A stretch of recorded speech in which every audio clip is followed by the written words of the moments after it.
15 de enero de 1881, 5:15 de la mañana. La garúa, esa llovizna fina y persistente tan limeña, empapa los reductos de Miraflores. Es un velo gris que oculta tanto al enemigo como al miedo en los rostros de los defensores. La operación por la defensa de Lima comienza, casi exactamente como ocurrió en nuestra trágica historia. Miles de reservistas peruanos, abogados, artesanos, estudiantes, burócratas, empuñan fusiles de distintas épocas y calibres, esperando en las trincheras improvisadas. Frente a ellos, el ejército chileno, veterano y disciplinado, se prepara para el asalto final sobre la capital. Pero en este escenario alternativo que hoy vamos a desmenuzar, hay una diferencia fundamental. Un punto de quiebre. En nuestra línea temporal, la batalla de Miraflores fue una derrota heroica pero aplastante. En esta, la historia tuerce su camino. Por una combinación de liderazgo inspirado de Cáceres, una coordinación milagrosa en la defensa, y un exceso de confianza del general chileno Baquedano, el asalto es rechazado.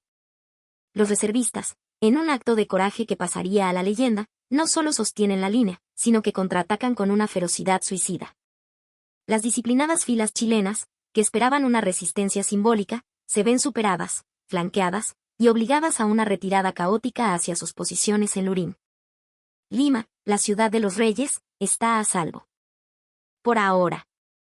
El júbilo estalla en las calles. Las campanas de la catedral repican no por un Te Deum fúnebre, sino por una victoria imposible. El dictador Nicolás de Piérola, desde el balcón de Palacio, proclama el milagro. Música.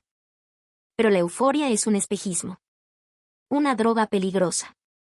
Porque en este escenario, como en el de la Segunda Guerra Mundial que a menudo se usa para estas ucronías, una victoria táctica brillante no altera la aplastante realidad estratégica subyacente.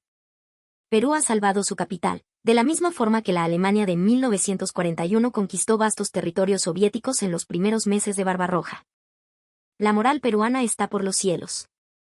Chile ha sufrido un golpe durísimo, con miles de bajas y la humillación de ser repelido por una milicia civil. Pero la guerra no ha terminado.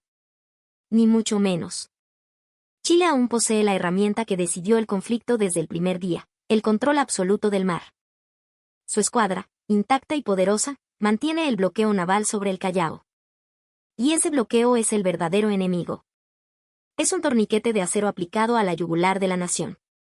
Los primeros 4 meses de esta Lima liberada son una extraña mezcla de celebración y angustia. Son casi idénticos en su resultado final a nuestra historia real, solo que el sufrimiento se prolonga dentro de una ciudad que se cree victoriosa. Los vítores en las plazas se apagan a medida que los mercados se vacían. La harina escasea. La carne es un lujo inalcanzable. El ejército chileno, reorganizándose en el sur, no necesita atacar de nuevo. Solo necesita esperar. Esperar a que el hambre y la desesperación hagan su trabajo. Y aquí, amigos, es donde la historia comienza a divergir de la fantasía heroica para estrellarse contra la pared de la realidad. Si quieren descubrir si el Perú realmente podría haber ganado tras una victoria en Miraflores, acompáñenme en este análisis brutalmente honesto. Esta es una de las preguntas más dolorosas y debatidas de nuestra historia nacional. El 15 de mayo de 1881, 4 meses después del milagro. La temperatura en Lima es agradable, pero un frío de incertidumbre cala los huesos de sus habitantes.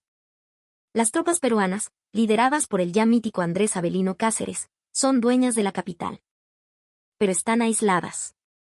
Son un ejército sin balas de repuesto, sin cañones nuevos, sin medicinas para sus heridos. El billete fiscal, conocido popularmente como billete inca, la moneda de papel emitida por el gobierno de Piérola para financiar la guerra, ya no vale ni el papel en el que está impreso. Se usa para encender fogatas. En nuestra historia real, la caída de Lima marcó el comienzo de la campaña de la Breña, la resistencia en la sierra. Pero en nuestro escenario alternativo, la situación es paradójicamente peor. Con Lima en manos peruanas, el esfuerzo de guerra se concentra en defender lo indefendible. Todas las esperanzas se aferran a la capital, que se ha convertido en una jaula dorada. El bloqueo naval chileno música es absoluto. Ningún barco con armas, municiones o siquiera alimentos puede atracar en el Callao. La única posibilidad de rearmar al ejército peruano es a través de puertos lejanos y rutas terrestres precarias, un goteo logístico insuficiente para sostener a un ejército moderno. En la historia real, la fragmentación del poder peruano tras la caída de Lima fue evidente. En nuestro escenario alternativo, con la victoria en Miraflores, esa fragmentación no desaparece, se acelera y se vuelve más virulenta. El caudillismo, ese cáncer endémico de nuestra república decimonónica, haría metástasis. Nicolás de Piérola en Lima reclamaría la gloria y el poder supremo, considerándose el salvador de la patria.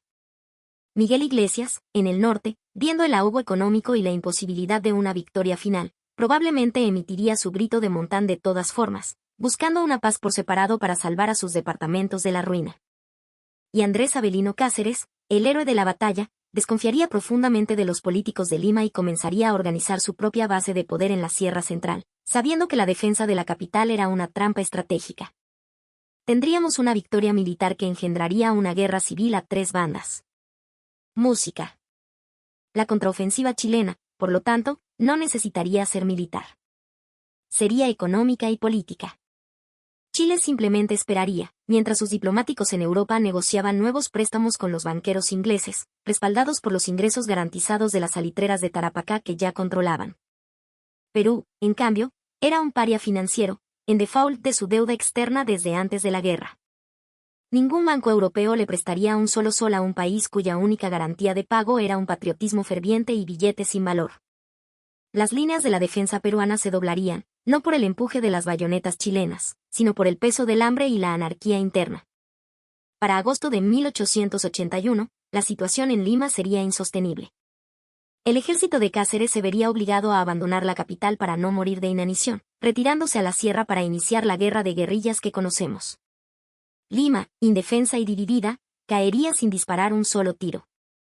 La victoria de Miraflores solo habría retrasado lo inevitable unos 6 o 7 meses, a un costo humano y material aún mayor. Ahora viene 1882, y aquí es donde los números, los fríos y crueles números, nos cuentan la verdadera historia. En la realidad de la guerra, Perú ya estaba en una desventaja abismal. En nuestro escenario alternativo, esa desventaja se mantiene intacta, inmune a los actos de heroísmo. Analicemos las finanzas de la guerra. En 1879, al inicio del conflicto, el presupuesto de Chile era de aproximadamente 15 millones de pesos, con una economía robusta y acceso al crédito internacional. El presupuesto del Perú era similar en papel, pero nuestra economía dependía del guano, un recurso cuyos ingresos ya estaban hipotecados a los acreedores europeos. Estábamos en bancarrota. Chile financió su esfuerzo bélico con los impuestos del salitre que nos arrebató. Cada tonelada de salitre exportada desde Tarapacá pagaba un impuesto que iba directamente a comprar fusiles Combline, cañones Krupp y nuevos buques de guerra. Nosotros financiamos nuestra defensa imprimiendo dinero sin respaldo. Por cada fusil moderno que Chile ponía en el campo, nosotros reparábamos 3 fusiles viejos de sistemas diferentes. Ellos tenían una logística estandarizada, nosotros, un museo de armamento. Esa es una diferencia del 230% en capacidad de fuego sostenido, por ser conservadores.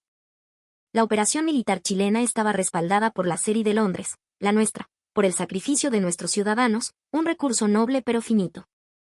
El bloqueo naval es el factor decisivo que ninguna victoria terrestre podía anular. Imaginemos la logística del reabastecimiento. Una división de la época en combate activo requería varias toneladas de suministros por día, municiones, alimentos, forraje para las bestias.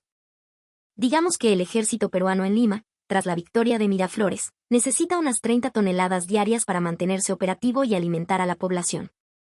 ¿Cómo llegan esas 30 toneladas a una ciudad sitiada por mar? Por tierra, a través de los Andes, en lomos de mula. Un viaje infernal de semanas para transportar una fracción de lo necesario. Los números logísticos son brutales. Una mula puede cargar unos 100 kilos. Para mover 30 toneladas, necesitarías 300 mulas diarias llegando a Lima. Eso es una caravana de casi 9.000 mulas al mes, con sus respectivos arrieros, forraje y protección, atravesando un territorio sin caminos modernos y hostigado por partidas chilenas. Es una imposibilidad física. Chile, mientras tanto, transportaba miles de toneladas directamente por mar, desde Valparaíso a sus bases en el sur de Lima, de forma rápida, barata y segura. Un solo vapor podía transportar más que 1.000 mulas. No se puede ganar una guerra industrial con una logística preindustrial. La diferencia no se resuelve con más soldados valientes, se resuelve con barcos de vapor y líneas de crédito. Es un problema de física y economía. No puedes mover más toneladas de las que tus barcos y trenes pueden transportar, y nosotros no teníamos ni lo uno ni lo otro. Y la situación empeora. Escriban bloqueo naval en los comentarios si están empezando a comprender música por qué ganar una batalla no es suficiente para ganar una guerra. Los pocos agentes peruanos en el extranjero que lograban comprar armas se enfrentaban a un problema insuperable: ¿cómo hacerlas llegar al Perú? El caso del vapor Independencia, comprado en Europa, es emblemático. Nunca llegó. La diplomacia y la inteligencia chilenas, apoyadas por el poder naval británico que no quería ver sus inversiones en Chile amenazadas, se aseguraron de que cada intento de romper el bloqueo fuera neutralizado antes de zarpar. Estábamos solos, y el mundo financiero ya nos había dado por perdidos. Mientras tanto, Chile no solo tenía superioridad material, sino también unidad de mando. Su sistema político, aunque con tensiones, era estable y funcional. El presidente Aníbal Pinto y su Congreso dirigían la guerra con una visión de Estado. En Perú, la victoria en Miraflores habría exacerbado nuestra peor enfermedad, la lucha entre caudillos. Piérola, Iglesias, Cáceres. 3 líderes carismáticos, todos patriotas a su manera, pero incapaces de subordinar sus ambiciones personales a un mando unificado. La historia del Perú en el siglo XIX es la historia de la autodestrucción por el caudillismo. Una victoria militar no habría curado esa enfermedad, la habría agravado. Mientras el Estado chileno operaba como un puño cerrado, el peruano era una mano abierta donde cada dedo tiraba en una dirección diferente. Comparemos la producción. Obviamente, ninguno de los dos países era una potencia industrial. Pero Chile tenía acceso a los mercados mundiales para comprar la mejor tecnología militar disponible. Perú tenía que conformarse con armas de segunda mano, si es que llegaban. Para 1882, el ejército chileno se estaba rearmando con fusiles de repetición. Nosotros seguíamos buscando pólvora para nuestros rifles de un solo tiro. Pero aquí está la diferencia crucial en nuestro escenario alternativo: la moral. ¿Cuánto tiempo puede una población soportar el hambre y el aislamiento, incluso después de una gran victoria? El heroísmo tiene un límite. El estómago vacío y la visión de los hijos desnutridos son un enemigo más poderoso que cualquier ejército. La victoria de Miraflores se habría convertido en un recuerdo amargo, una prueba de que ni el mayor de los corajes podía vencer la lógica implacable de la economía y la geopolítica. Noviembre de 1881, Lima. En la historia real, el Ejército Rojo lanzó la Operación Urano, rodeando al Sexto Ejército Alemán. Fue un golpe estratégico que cambió el curso de la guerra en el este. En nuestro escenario alternativo, el cerco de Lima no es militar, sino económico. No hay tanques rodeando la ciudad, sino buques de guerra. Los 25.000 defensores de Lima no están atrapados por el fuego, sino por el hambre. Y el resultado es el mismo: la aniquilación de esa fuerza. En nuestro escenario alternativo, ¿música podrían esos líderes peruanos haber evitado el desastre? Los números dicen que quizás, pero solo con una paz negociada inmediatamente después de la victoria. Si Piérola, en la cima de su prestigio tras Miraflores, hubiera ofrecido una paz honorable a Chile, reconociendo la pérdida de Tarapacá a cambio de salvar Arica y la integridad del resto del Perú, podría haber funcionado. Chile, con su ejército golpeado y su opinión pública conmocionada, quizás habría aceptado para evitar una guerra larga y costosa en la sierra. Pero eso habría requerido una visión de estadista y una unidad nacional que simplemente no existían. Piérola, en su soberbia, habría exigido una paz sin concesiones. Cáceres habría clamado por continuar la guerra hasta la victoria final. Iglesias habría negociado por su cuenta. El momento se habría perdido, y la ventana de oportunidad se habría cerrado para siempre. La victoria de Miraflores habría sido un espejismo, un último destello de gloria antes del colapso final. El ejército, sin suministros, se habría disuelto o retirado a la sierra. Lima, finalmente, habría tenido que rendirse para evitar una hambruna masiva. Y la paz que se habría firmado meses o un año después sería exactamente la misma que la del Tratado de Ancón, o incluso peor, porque habríamos demostrado ser incapaces de gobernarnos incluso en la victoria. Habríamos perdido Tarapacá a perpetuidad y Arica temporalmente. No habríamos salvado nada. Solo habríamos añadido miles de muertos a la cuenta. Música. Aquí está el problema fundamental que ningún héroe puede resolver. Chile tenía una estrategia de Estado, recursos económicos sólidos y el control del mar. Perú tenía coraje, un territorio vasto y difícil, y una desunión política suicida. Cada mes que pasaba, la balanza se inclinaba más a favor de Chile. los números de 1881 son claros. Presupuesto chileno, reforzado por el salitre creciendo. Capacidad de compra de armas, ilimitada. Unidad de mando, sólida.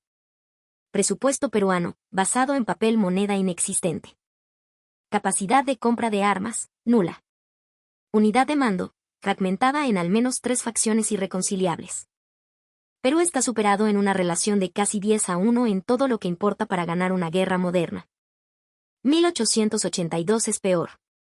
Chile, recuperado del golpe, lanzaría una campaña sistemática para ocupar la sierra, con un ejército mejor armado y abastecido, mientras la Armada controlaba todos los puertos, ahogando cualquier intento de resistencia organizada en la costa.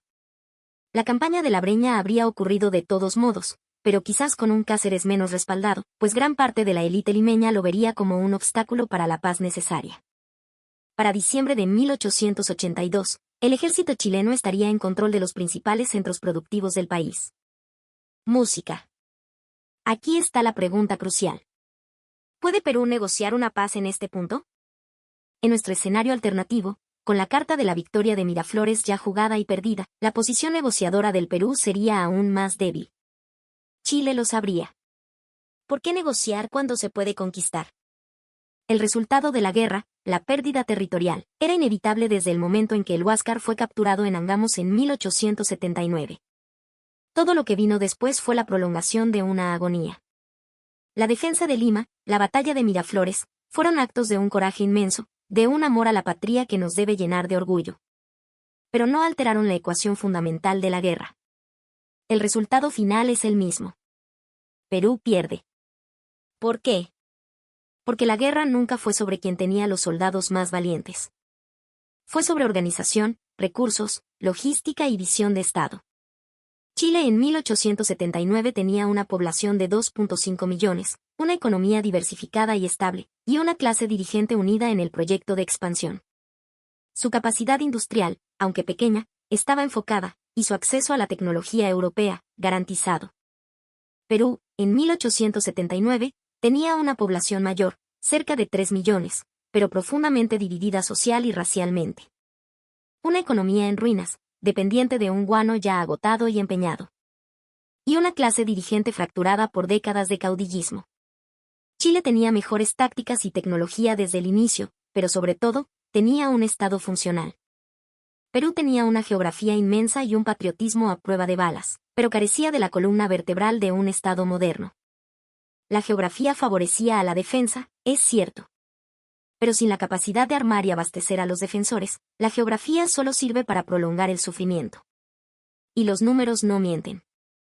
Compra de armamento durante la guerra. Chile invirtió millones de libras esterlinas en buques, fusiles y cañones de última generación. Perú invirtió lo que pudo raspar con colectas públicas y emisiones de papel moneda sin valor. Incluso sin la victoria de Miraflores. Quizás con un par de meses más de independencia nominal. El resultado final no cambia. La guerra se perdió mucho antes de que se disparara el primer tiro en Calama. Se perdió en las décadas de inestabilidad política, de corrupción, de falta de un proyecto nacional inclusivo, de vivir de espaldas a la realidad de un vecino que se modernizaba y se armaba con un propósito claro. Música. Hay un factor final que a menudo no se menciona. El tiempo. Cada mes que la guerra continuaba, el Estado peruano se desintegraba más. Sus líderes se enfrentaban entre sí, sus recursos se agotaban, su población se desesperaba.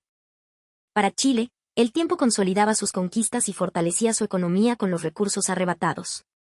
El tiempo jugaba a su favor. Para 1883, el Perú no era el mismo país de 1879. Era un territorio exhausto y fracturado, listo para aceptar cualquier condición de paz. En nuestro escenario alternativo, la victoria en Miraflores es una tragedia griega. Un momento de gloria que solo sirve para hacer la caída final más dolorosa.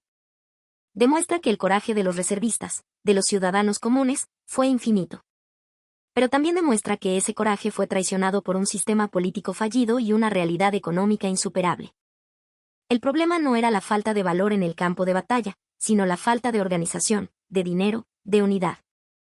¿Qué significa esto? Significa que la pregunta ¿y si hubiéramos ganado en Miraflores? Tiene una respuesta clara y desoladora. Habríamos perdido de todos modos.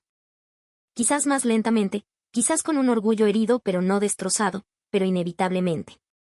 Porque las guerras modernas, incluso las del siglo XIX, no se ganan solo con coraje.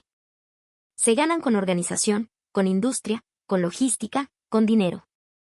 Con un Estado sólido. Y Chile tenía más de todo eso. La tecnología se puede comprar, la unidad y la organización se tienen que construir durante décadas. Y nosotros no habíamos hecho la tarea. ¿Qué opinas de este escenario alternativo? ¿Estás de acuerdo en que la derrota fue el resultado de fallas estructurales profundas y no de una sola batalla? Déjanos tu comentario y cuéntanos tu análisis. Suscríbete al canal para más exploraciones sin anestesia de nuestra historia y activa la campanita para no perderte nuevos videos.